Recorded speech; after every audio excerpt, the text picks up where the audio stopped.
term coming up 2 weeks from today, and that'll be our last exam of any kind before the final. So the homework that we do on the day of the midterm will count for a lot. It might be as much as maybe 30 points by the time everything has accumulated, and we also might have some ink-off activities thrown in along with that.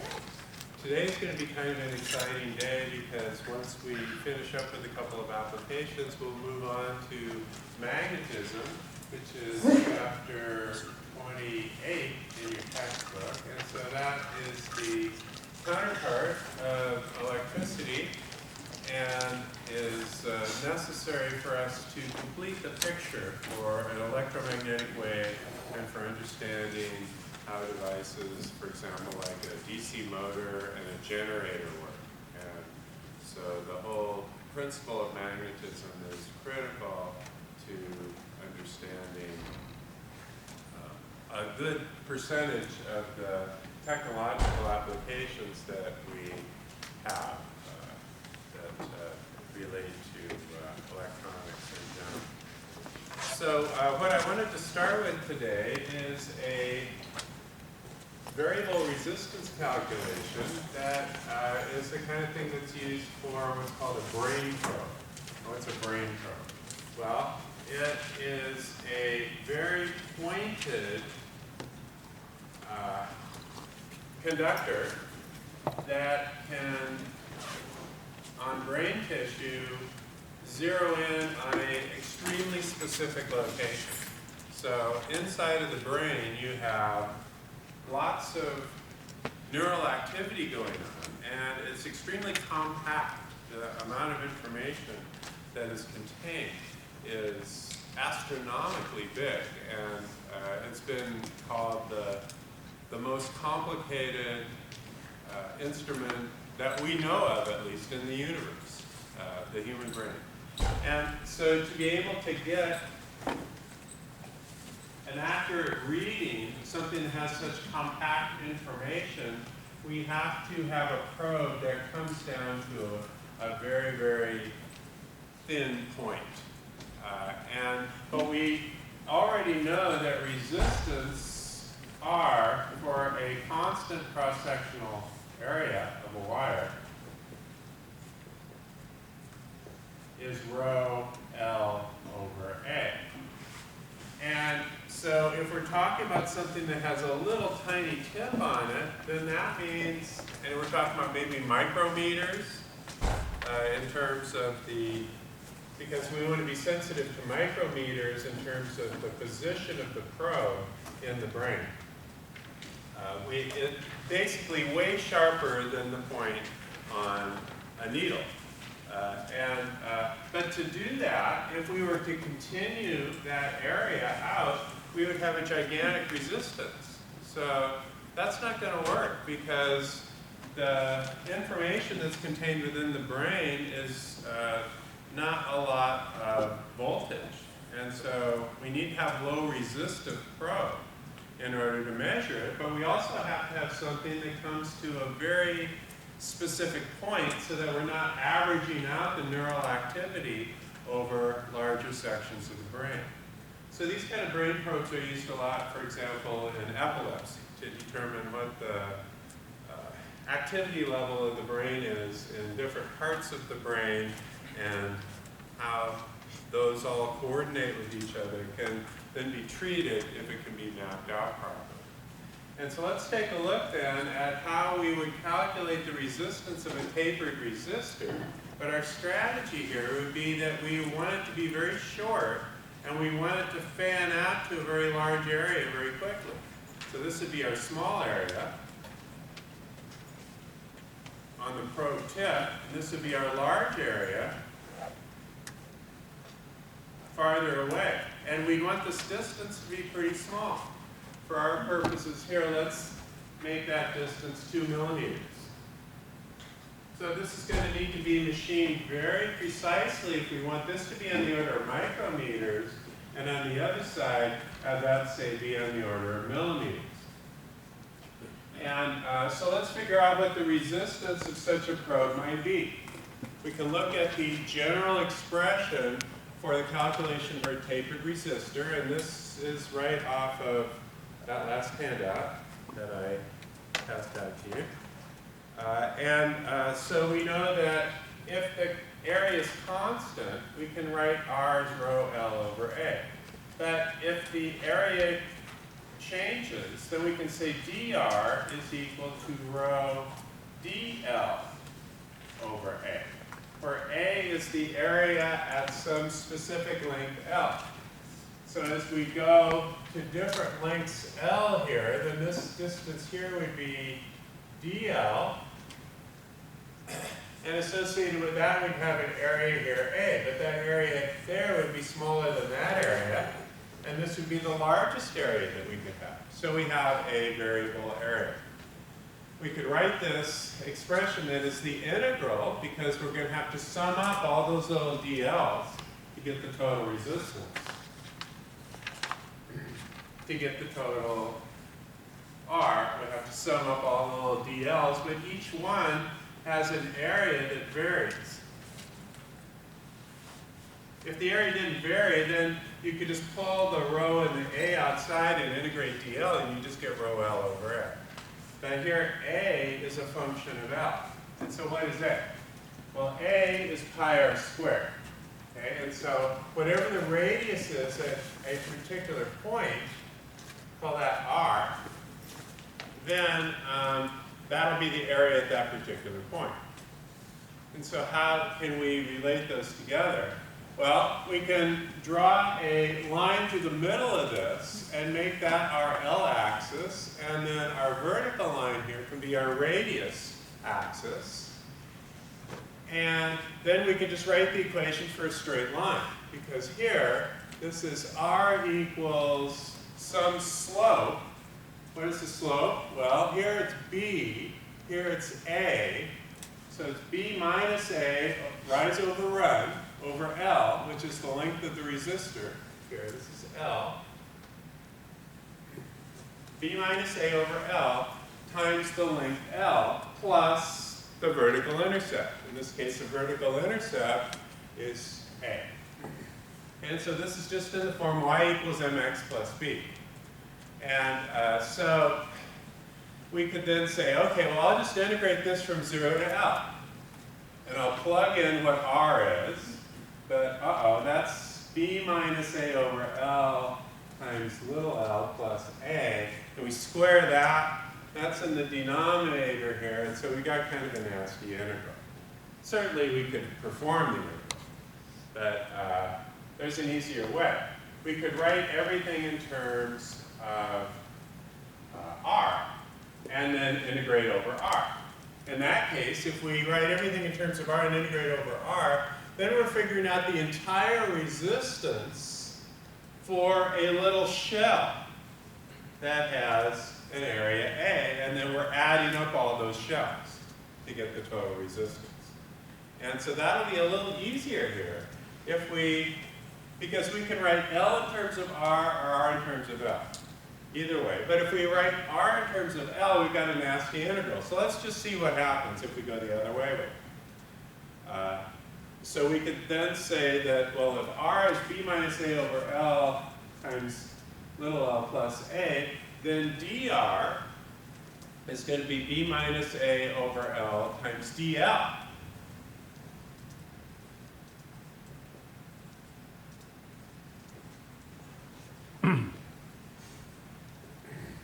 And that means that we can eliminate dl in this expression in terms of dr, just by writing this correction factor here as L over B minus A times dr, right? Because I'm rewriting dl. So dl here is just going to be L times dr divided by B minus A. If I put that in there, then I just got a simple integral to do. That's just dr over r squared. And the rest of these things are constants. So I can pull the rho and the L out. Remember, L here, we just want a little tiny distance. We're going to taper this thing up. But then we want to make this a bigger area from then on because we want to minimize the resistance. And a small area means a big resistance, big traffic jam for the electrons trying to get through. Okay, so we're tapering this thing up, so it kind of looks like a cone, but it's a cone that has a very wide base and a very stumpy vertical side to it. And so it's not in proportion to this. This is not, it's more like something that's more extreme like this. That's more like the kind of thing in terms of the B and the A. And so it's really opening up fast to that big area. Okay, so if we do this dr over r squared, we just get 1 over r. Then we evaluate that from A to B. Okay, so this is minus 1 over r. So that would be 1 over b minus 1 over a. That times minus 1 is 1 over a minus 1 over b. And so if we plug in values, this is a typical value for the resistivity for the brain probe. We want it to be small, because we want the resistance to be small. So we have a resistivity of this substance is around 5 times 10 to the minus 8 ohm meters. The length is 2 millimeters. The B value here, the smaller of the two, is 10 to the minus 6, so that's a micrometer. The A value is more like a millimeter. So it's going from a micrometer out to a millimeter over 2 millimeters distance. So we plug in those numbers, we get 7.5 times 10 to the minus 2 ohms, or 75 milliohms. So we've got something that has a low enough resistance so that we don't lose the whole signal from the relatively weak electric potentials that are being produced inside of the brain. And we can map out the brain side too. Are there any questions about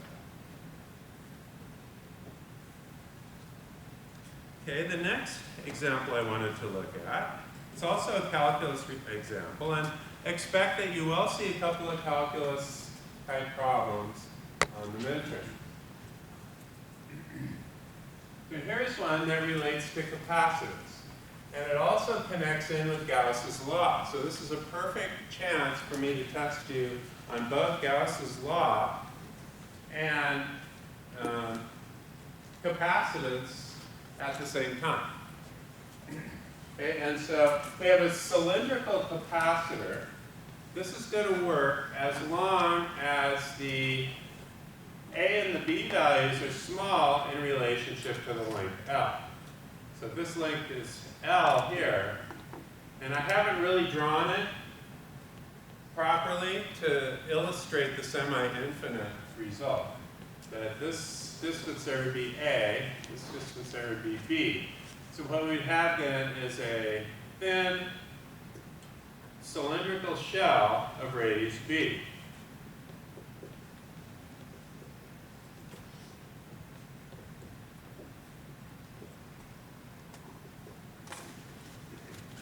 Around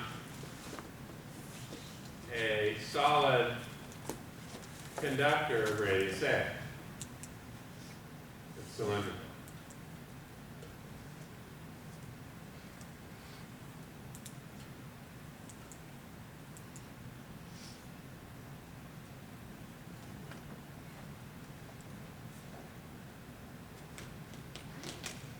And let's assume here that the length L is much, much greater than B, where B is the larger of the two radii. And if that's the case, then we have semi-infinite cylinder.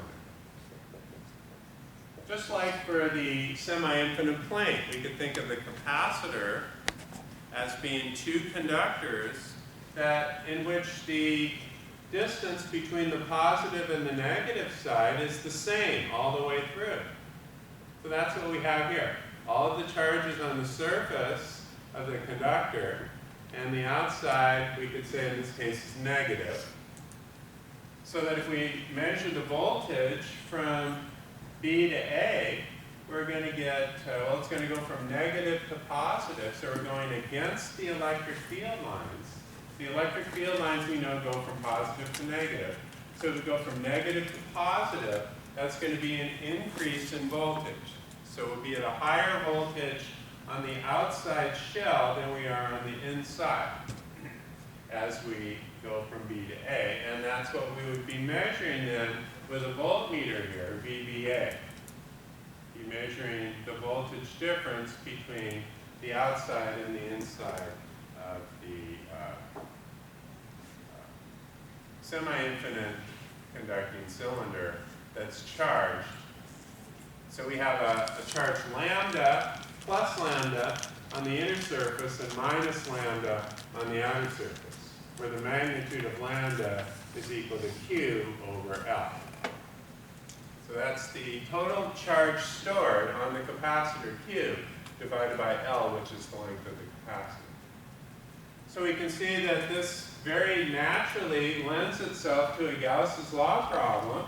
We have the integral of E dot dA, and so that's going to be equal to the integral over the walls of E dot dA plus the integral over the end caps. We saw before that the integral over the end caps is 0. So basically what we have then is just this is E times, and then we have dA here.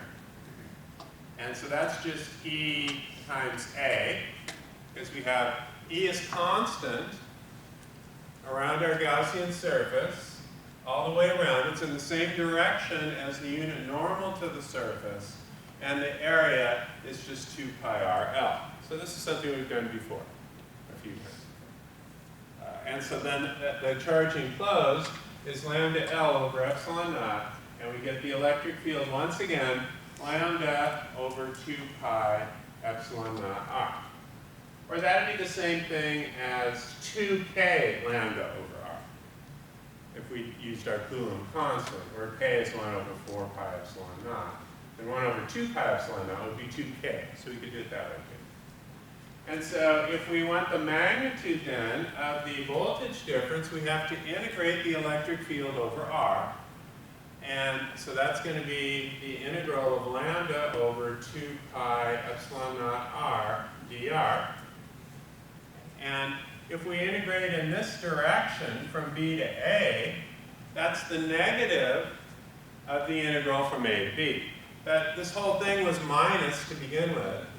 So if I flip the limits of integration here, and I get rid of the minus sign, then I just have the integral from a to b of lambda over 2 pi epsilon naught r. Or that's essentially the same thing as just taking the magnitude of this. That we need to understand that when we take the magnitude, we need to know what is going to be a positive change in voltage and what's going to be a negative change in voltage.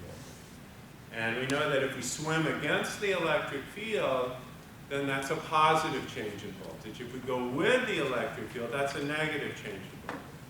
So if we integrate from b to a, that's negative the integral from b to a is equal to the positive integral from a to b. And so that's basically what I did here. So I just, to get rid of the minus signs, I said that I reversed the order of integration. And that ensures that this is going to be a positive number. Because when I integrate 1 over r, I get log of r.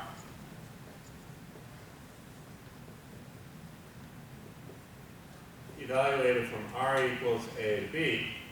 But log of b minus log of a is log of b over a. So this is just lambda over 2 pi epsilon naught log b over a. So because b is greater than a, that's going to be a positive number. If a was greater than b, then this could be written as this to the minus 1 power. Okay, and so that would give us a negative sign there that could also, if we did it that way, cancel out the original negative sign. If we just look at it as a magnitude, we can get the voltage really easily. Then, the only thing left to do is to connect this into the charge on the capacitor is equal to CV. So it's just one last step then to get the capacitance. First we've got the electric field from Gauss's law. Then we integrated the electric field over R to get the voltage, VBA. And now we just say Q is equal to CV. And so C is Q over V. So I write this as Q over, and then this is lambda over 2 pi epsilon naught. And then the log of B over A is on the denominator. But if I write lambda as Q over L, then I can cancel out the Q's. So that's what I did here. I cancel out the Q's by writing lambda here as Q over L. And that's exactly what we want, because we're not expecting that the capacitance is going to be a function of how much charge is on the capacitor. It's just a function of the geometry of the conductors. Remember we said that before. And also, if it's got a dielectric in it, it would be the properties of the dielectric. So that should be added. It's a property of the geometry of the conductors and whatever dielectric properties the dielectric has inside. And so the final answer then is just 2 pi epsilon naught L log B over A for the capacitance. So if we wanted to plug in numbers for this, well, K, 2K is 1 over 2 pi epsilon naught. Okay, so this is going to be the same thing as L over 2K log B over A. And there's no particular advantage to doing that, except that K is a nice round number, 9 times 10 to the 9. And so let's set L here equal to 1 meter, B equal to 2 millimeters, and A equal 1 millimeter.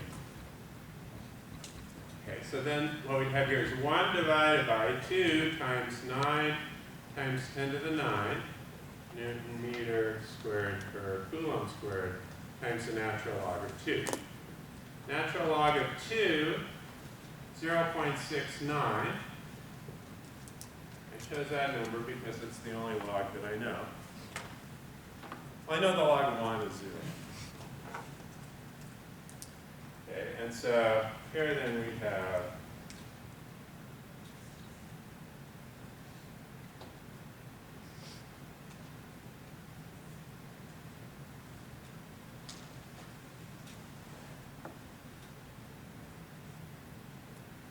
that gives us 8.05 times 10 to the minus 11.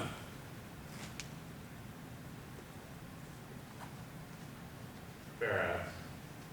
Or that would be 80 picofarads for the capacitance. So that's just a number. You can pull it right off the shelf. Any questions about that exam? It's a good one because, Gauss's law is also on this exam. So this does Gauss's law. It does the integration of electric field over distance, and it does Q equals CV all in one problem. We could do the same thing with a spherical capacitor. And the only difference there is the electric field would go like Q over 4 pi epsilon naught R squared. We'd integrate that from A to B, but we follow the exact same procedure. So you should be able to do that with either a spherical or a cylindrical capacitor, or with a parallel plate capacitor. We did it before the parallel plate. That was the easiest because then the electric field is constant between the plates. All right. And then one last thing before we move on to magnetism. I have a challenge problem for you if you haven't already gotten it. Basically, what I want you to do is reproduce what was already done in this example. Came from another textbook that I like. That basically looked at how you would design a pacemaker as an RC circuit. So pacemakers, of course, are designed to keep your heart going at a regular rate. And so here's a little background information on that. Here's your typical voltage in the heart.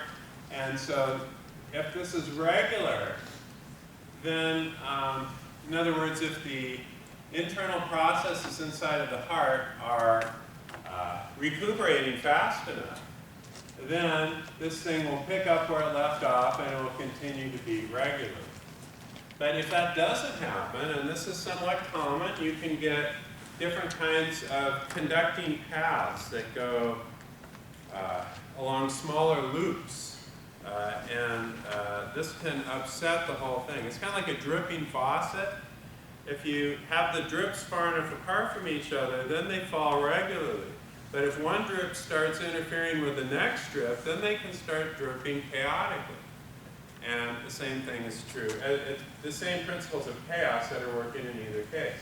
And by the way, they've done some studies with chaos theory, and they've been able to analyze the type of fibrillation of the heart using chaos theory, and they can determine how serious the problem is from the way in which the irregularities occur. But to fix this, you can have a pacemaker which comes in and it'll give you a jolt of electricity at just the right time for the heart to contract. And so with a charging and discharging RC circuit, like the one that we looked at last time,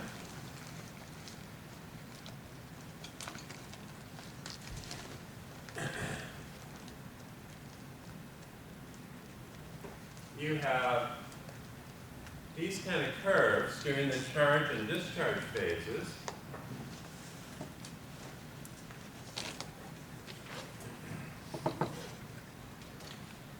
During the charging phase, it looks something like this. During the discharging phase, it looks something like that.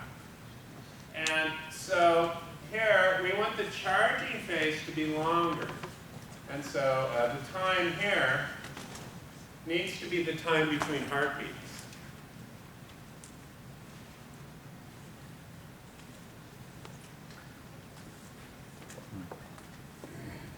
And so this could be a demand pacemaker that can adjust to the speed that your heart is beating. So if your heart starts beating really fast, it needs to be able to adjust to that. And so this then is basically 1 over the number of beats per minute, because that's the frequency. So that's 1 over the frequency. And so the frequency then is in beats per minute. So it's got to be able to charge over that length of time so that it can discharge in time to keep up with a very rapidly beating heart. And so in this example that I've given you here, it's designed for 180 beats per minute as the maximum demand in terms of the duration. And so the period then between discharges is going to have to be 1 over the frequency converted into seconds.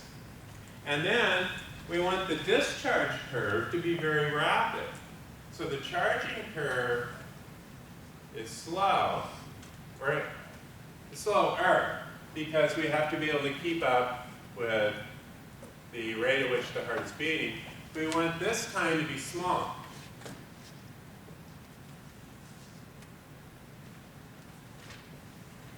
And so what I've asked you to do in this example is redo this calculation for a maximum beat of 150 and a discharge time of 50 milliseconds.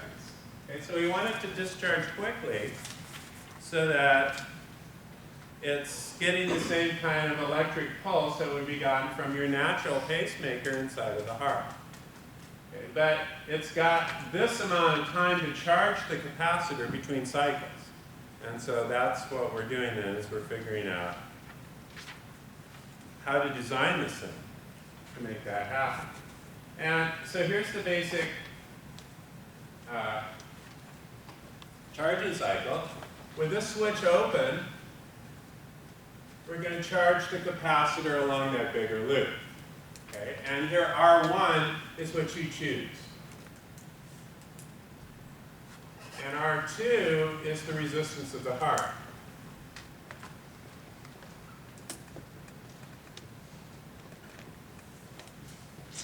So in this case, we'll use 500 ohms for the resistance of the heart. And you're going to choose a value here that's much, much greater than 500 ohms. And so you're going to want an R1 that's way bigger than the resistance of the heart.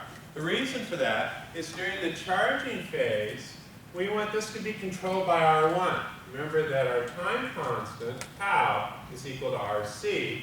And during the charging phase, you've got V equals V max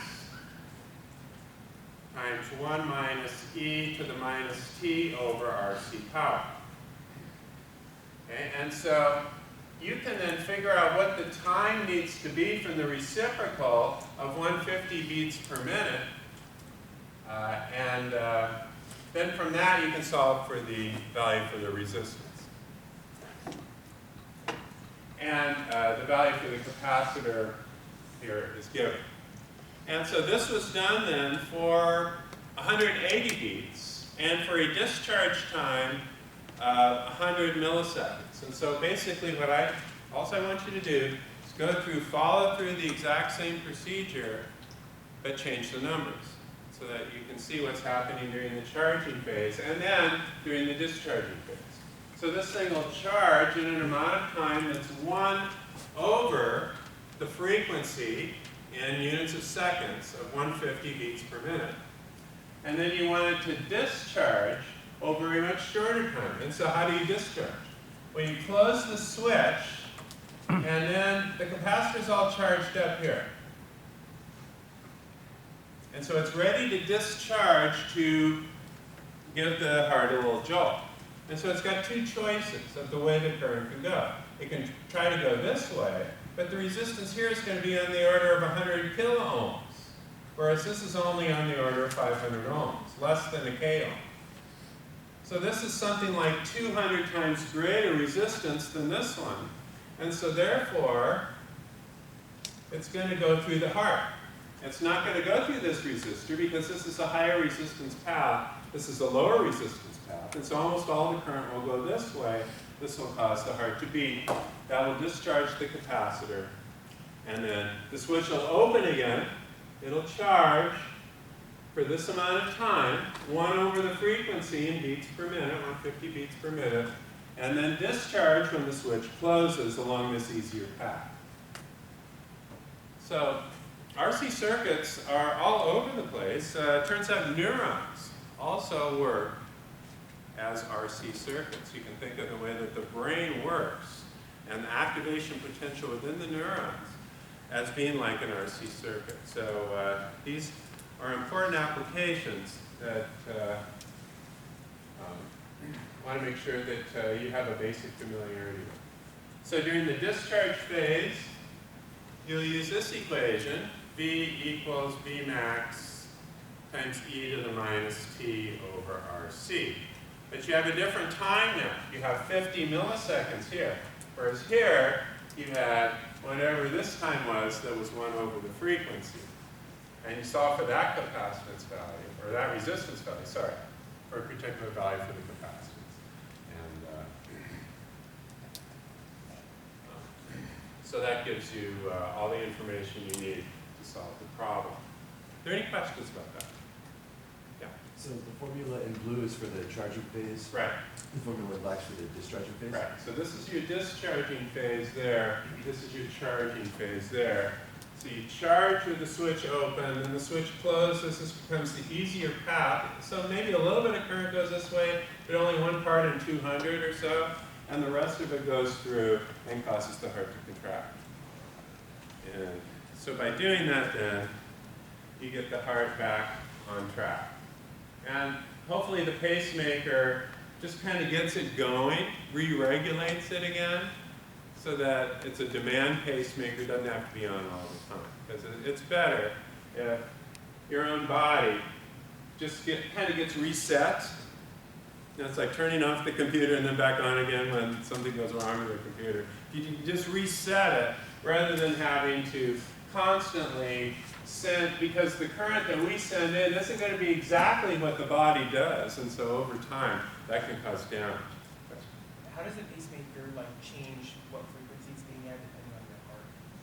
that requires a more sensitive kind of a measuring system, some kind of a timing device that can then tell the